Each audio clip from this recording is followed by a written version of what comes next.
बिस्मिल्लाहिर्रहमानिर्रहीम। अस्सलाम वालेकुम dear students, I am professor Siddiq Nawaz, Alpine Degree College Khanpur. आज हमारा लेक्चर नंबर 38 जो कि बकिया चैप्टर नंबर 3 के एक्सरसाइज के क्वेश्चंस पर मुश्तमिल है।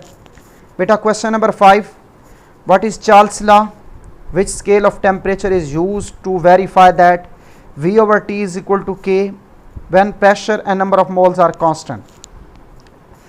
आंसर है जी चार्ल्स लॉ। इसे गिवा था फ्रेंच साइंटिस्ट जैकस चार्ल्स ने 1787 में। स्टेटमेंट क्या थी कि the volume of given mass of gas is directly proportional to absolute temperature at constant pressure.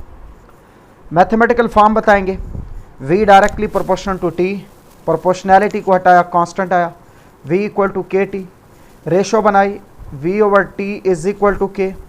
अब टेम्परेचर अगर चेंज करें T1 से T2 देन वॉल्यूम चेंज हो जाएगा V1 से V2, तो V1/T1 equal to K, V2/T2 equal to K, तो V1/T1 equal to V2/T2। It is a second form of Charles law. The ratio of volume to absolute temperature remains constant for same amount of gas at constant pressure is called Charles law। फिर है बेटा हमारे पास Charles law is only verified, only obeyed on Kelvin scale। इस purpose के लिए हम late करते हैं कि volume of given mass of gas है 10 क्यूबिक डिग्री सेल्सियस पे 566 क्यूबिक सेंटीमीटर। अगर टेम्परेचर गैस का इंक्रीज़ करें 100 डिग्री सेल्सियस तो नया वॉल्यूम कितना बनेगा 746 क्यूबिक सेंटीमीटर। अब हम चार्ल्स लॉ अप्लाई करते हैं पहले सेल्सियस स्केल पे। V1/T1 equal to V2/T2। जब हमने वैल्यूज सब्सिट्यूट की सेल्सियस स्केल वाली तो left hand side is not equal to right hand side. Its mean कि दो रेशोज़ इक्वल नहीं है, तो चार्ल्स लॉ ओबे नहीं होगा जब टेम्परेचर मेजर कर रहे हैं सेंटीग्रेड स्केल पे। अब जब हम केल्विन स्केल लेंगे तो डिग्री सेल्सियस को कन्वर्ट करें केल्विन स्केल पे, तो 10 डिग्री सेल्सियस का मतलब 283 केल्विन और 100 डिग्री सेल्सियस का मतलब 373 केल्विन। तो V1/T1 equal to V2/T2 values substitute की तो पता चला लेफ्ट हैंड साइड इक्वल है राइट हैंड साइड के। तो law is the verified when the temperature is taken on kelvin scale. फिर है बेटा हमारे पास क्वेश्चन नंबर 5 का बी पार्ट। कहता है एक सैंपल ऑफ गैस है कार्बन मोनोऑक्साइड का जो ऑक्यूपाई करता है 150 millilitre volume at 25 degree Celsius. जब हम इसे कूल करके कांस्टेंट प्रेशर पे देन 100 ml हो जाता है तो इसका टेम्परेचर बताएं। V1 150 ml है, V2 100 ml है। अब वैल्यूज़ देखिएगा, V1 150 है, V2 जो है हमारे पास वो 100 ml है, T1 298 केल्विन बनेगा, T2 फाइंड करना है। तो according to Charles law V1/T1 equal to V2/T2, हमें चाहिए T2, तो V2/V1 मल्टीप्लाई T1 वैल्यूज़ को सब्सिट्यूट करें तो हमारे पास T2 की वैल्यू आती है 198.7 केल्विन। फिर है जी क्वेश्चन नंबर 5 का सी पार्ट। कहता है do you think that volume of any quantity of gas becomes 0 at -273 degree Celsius? Is it not against the law of conservation of mass? How do you deduce the idea of absolute zero from this information? बेटा इसके 3 हिस्से हैं। पहले हिस्से में no, the volume of any quantity of gas cannot be 0 at -273। क्यों? अगर volume gas का 0 हो गया तो gas will be destroyed। Second part, yes it is against the law of conservation of mass. क्यों? क्योंकि तमाम गैसेस कन्वर्ट हो जाती है लिक्विड स्टेट में अबव दिस टेम्परेचर। ये टेम्परेचर है थ्योरेटिकल। अब law of conservation of mass के अगेंस्ट कैसे है? क्योंकि according to law of conservation of mass, mass can neither be created nor be destroyed. अब जब मास डिस्ट्रॉय हो रहा होगा तो against the law of conservation of मास हो जाएगा। फिर ये आइडिया कैसे डिड्यूस हुआ है? अगर हम ग्राफ प्लॉट करें टेम्परेचर को x एक्सेस पे लेके वॉल्यूम को y एक्सेस पे लेके तो एक स्ट्रेट लाइन मिलती है जो कट करती है टेम्परेचर एक्सेस को -273.16 डिग्री सेल्सियस पे। जब ग्राफ इज़ एक्स्ट्रा प्लॉटेड, ये जो -273.16 डिग्री सेल्सियस है it is the absolute temperature, क्योंकि वॉल्यूम ऑफ गैस थ्योरेटिकली या graphically become 0 at this temperature. इसका मतलब ये हुआ कि -273.16 अनअटेनेबल है और ये लोएस्ट टेम्परेचर है, because before reaching this temperature all the gases are converted into liquid state. फिर है क्वेश्चन नंबर 6 का A part, what is Kelvin scale of temperature, plot a graph. ये बेटा नेक्स्ट लेक्चर के अंदर मैं डिस्कस कर दूंगा, टाइम थोड़ा है उसका, तो इस वजह से मैंने कंपोज नहीं किया। क्वेश्चन 6 का बी पार्ट है, throw some light on the factor 1/273 in Charles law. According to quantitative statement of Charles law, at constant pressure volume of given mass of an ideal gas increases और decreases by 1/273 of its original volume at 0 degree Celsius for every 1 degree rise or fall in temperature respectively। क्या मतलब है इस statement का कि constant pressure पे 0 degree Celsius पे दी गई amount of gas, ideal gas का जो वॉल्यूम होगा उसमें 1/273 डिग्री का इजाफा हो सकता है या फॉल आ सकता है हर 1 डिग्री सेल्सियस टेम्परेचर बढ़ाने या कम करने पे। Mathematically Vt is equal to V naught into 1 + T / 273। Vt का मतलब है volume of the gas at temperature T degree Celsius, V naught का मतलब है volume of the gas at 0 degree Celsius, T equal to temperature of the gas in centigrade scale. Thus अगर हम 546 cubic centimetre gas ले लें 0 degree Celsius पे, अब जब इस 546 का 1/273 निकालेंगे तो वैल्यू आएगी 2 cubic centimetre. It's mean her 1 degree rise और फॉल इन टेम्परेचर की सूरत में जो वॉल्यूम इंक्रीज या डिक्रीज होगी वो कितना होगा, 2 क्यूबिक सेंटीमीटर का। इसका मतलब ये हुआ कि अगर 546 क्यूबिक सेंटीमीटर 0 डिग्री सेल्सियस पे है तो उसका वॉल्यूम इंक्रीज हो जाएगा 2 cubic centimetre for every 1 degree Celsius rise in temperature if it is heated eight constant pressure. अब 0 डिग्री सेल्सियस पे था 546, तो 1 डिग्री सेल्सियस पे कितना हो जाएगा 548, 2 क्यूबिक डिग्री सेल्सियस पे कितना हो जाएगा 550 क्यूबिक सेंटीमीटर, और 273 डिग्री सेल्सियस पे कितना हो जाएगा 1092 क्यूबिक सेंटीमीटर। सिमिलरली अगर हम गैस को कूल करें 1 डिग्री सेल्सियस कांस्टेंट प्रेशर पे तो उसके वॉल्यूम में 2 क्यूबिक सेंटीमीटर का फॉल आएगा।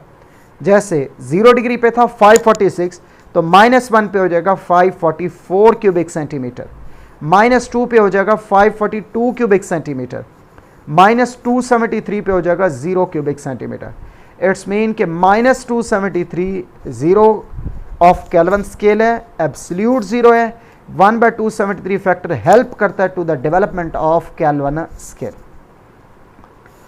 फिर है बेटे क्वेश्चन नंबर 7 का A part, what is the general gas equation, derive its form. ये ऑलरेडी मैंने आर्टिकल के अंदर इसको डिस्कस कर दिया। फिर है हमारे पास क्वेश्चन नंबर 7 का बी पार्ट, कहते हैं can we determine the molecular mass of unknown gas if we know the pressure, temperature and volume along with the mass of the gas. Yes, general gas equation helpful है to calculate the molecular mass of unknown gas. कैसे? हमें पता है PV equal to nRT, हमें पता है N is equal to mass over molar mass, values की substitute, PV equal to M/m/RT, replace किया, V इधर गया तो हमारे पास बना M/V, M को इधर ले जाएं, V इधर आ जाएगा तो बन जाएगा V is equal to mRT। अब जब हम M निकालेंगे, M इधर चला जाएगा तो हमारे पास आ जाएगा mRT/PV, तो मास per unit volume is called, ये जो इसे ड्राइव करेंगे तो M is equal to mRT/PV, तो ये रिलेशन है। फिर है क्वेश्चन नंबर 7 का C part, how do you justify general gas equation that increase in temperature और decrease of pressure decrease the density of the gas. बेटा calculation of density of gas कैसे करते हैं, हमें पता है PV equal to nRT, N number of mole है, inter mass and molecular mass, तो PV equal to M/m, M को इधर ले जाएं, V को इधर ले आए तो M/V, M/E is the mass per unit volume, indicate कर रहा है डेंसिटी को, density is equal to PM/RT, R is the constant, तो D डायरेक्टली प्रोपोर्शनल है P और M के, इन्वर्सली प्रोपोर्शनल है T के। अब यहाँ से कंक्लूजन ड्रा कर सकते हैं कि जब टेम्परेचर बढ़ाएंगे तो गैस एक्सपैंड होगी, वॉल्यूम बढ़ेगा तो डेंसिटी डिक्रीज हो जाएगी, और जब प्रेशर को कम करेंगे मालिक्यूल एक दूसरे से अवे हो जाएंगे, वॉल्यूम बढ़ेगा तब भी डेंसिटी क्या हो जाएगी, डिक्रीज। फिर है क्वेश्चन 7 का D part, why do feel comfortable in expressing the density of a gas in the unit of gram per decimetre cube rather than gram per cubic centimetre. बेटा गैसेस के case में molecule एक दूसरे से widely separated होते हैं और small amount gas की प्रेजेंट होती है लार्ज वॉल्यूम के अंदर, इसलिए जो वैल्यूज़ होती हैं डेंसिटीज़ की मच स्मॉलर होती हैं अगर हम उन्हें एक्सप्रेस करें क्यूबिक सेंटीमीटर वाले वॉल्यूम में, और bigger unit decimetre cube use होगा। क्यों? क्योंकि significant amount of gas present होगी पर डेसीमीटर क्यूब ऑफ गैस, इसलिए वैल्यूज़ डेंसिटीज़ की हमेशा ग्रेटर यूनिट के अंदर ली जाती हैं। जैसे डेंसिटी मीथेन की एसटीपी पे है 0.76 ग्राम per decimetre cube, but in gram per cubic centimetre it is ये 0.7 किलोग्राम पर डेसीमीटर क्यूब। ये मैं वैल्यू चेक कर लेता हूँ बेटा कि डेंसिटी मीथेन की एट एसटीपी कितना है, 0.76 ग्राम पर डेसीमीटर क्यूब, ग्राम पर डेसीमीटर क्यूब। लेकिन क्यूबिक सेंटीमीटर के अंदर कितना है, ग्राम क्यूबिक पर क्यूबिक सेंटीमीटर के अंदर कितना है, हमने 1000 पे क्या किया, डिवाइड किया, तो ये हमारे पास में नहीं 7.1 मल्टीप्लाई 10⁻⁴ ग्राम पर क्यूबिक सेंटीमीटर। तो ग्राम पर क्यूबिक सेंटीमीटर में थोड़ी है, ग्राम पर डेसीमीटर क्यूब में ज़्यादा है। फिर क्वेश्चन नंबर 8 ड्राइव करने हैं हमने वैल्यू ऑफ आर, ये भी ऑलरेडी हम डिस्कस कर चुके हैं कॉमन यूनिट्स के अंदर, न्यूटन पर मीटर के अंदर, और अर्ग्स पर सेकंड में वो कैलकुलेट कर देता हूँ। अर्ग्स के अंदर ऐसा यूनिट होता है आर का जॉल पर मोल पर केल्विन, जबकि सेंटीग्राम सिस्टम जो है सीजीएस सिस्टम एनर्जी एक्सप्रेस होती है यूनिट ऑफ अर्ग के अंदर, 1 जॉल होता है 10⁻⁷ अर्ग के। तो हमें पता है आर एस आई में 8.314 जॉल पर मोल पर केल्विन, जॉल की जगह आएगा 10⁻⁷, तो R will be equal to 8.314 multiply 10⁻⁷ erg पर मोल पर केल्विन। फिर है बेटा क्वेश्चन नंबर 9 का A part, what is Avogadro law of gases. बेटा हम डिस्कस कर चुके हैं कि equal volume of all the gases at same temperature and pressure contain equal number of molecule, या the volume of given amount of gas at constant temperature and pressure is directly proportional to the number of moles. V directly proportional to N, proportionality हटाया तो constant आ गया।